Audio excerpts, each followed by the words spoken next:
est menacée. Voilà le visage d'Haïti aujourd'hui, un pays en guerre, un Guernica contemporain, une tragédie humaine aux portes de l'Amérique, à seulement 4 heures de vol d'ici.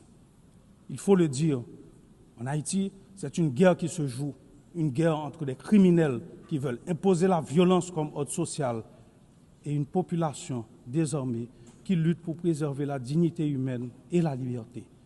La riposte doit être ferme et résolue. Aujourd'hui, la communauté internationale doit, aux côtés d'Haïti, déployer les grands moyens, pas de demi-mesure, mais une action forte, coordonnée et immédiate. Le silence ou l'inaction n'est pas une option. Il faut agir vite pour protéger des vies, rendre l'innocence à des enfants, offrir un avenir à des jeunes et permettre à des citoyens et citoyennes de décider de leur avenir par les urnes.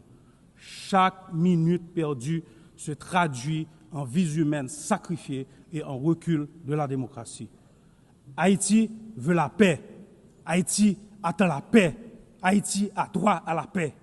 Oui, mesdames et messieurs, la paix aujourd'hui, le besoin le plus urgent du peuple haïtien, elle est la raison d'être du combat sans relâche que mènent nos forces de l'ordre et la mission multinationale d'appui à la sécurité.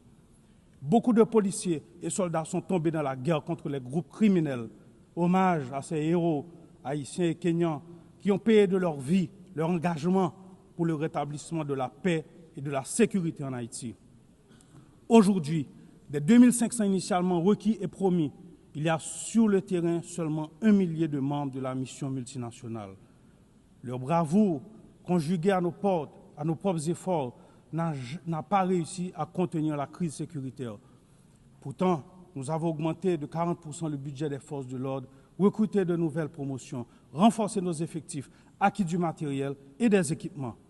Nous devons nous rendre à l'évidence. Haïti se trouve à l'épicentre d'une menace régionale inédite. Des réseaux criminels puissants et lourdement armés cherchent à déstabiliser le pays et à dominer les économies de notre espace commun. La nouvelle ligne de front de ce combat se trouve chez nous, en Haïti.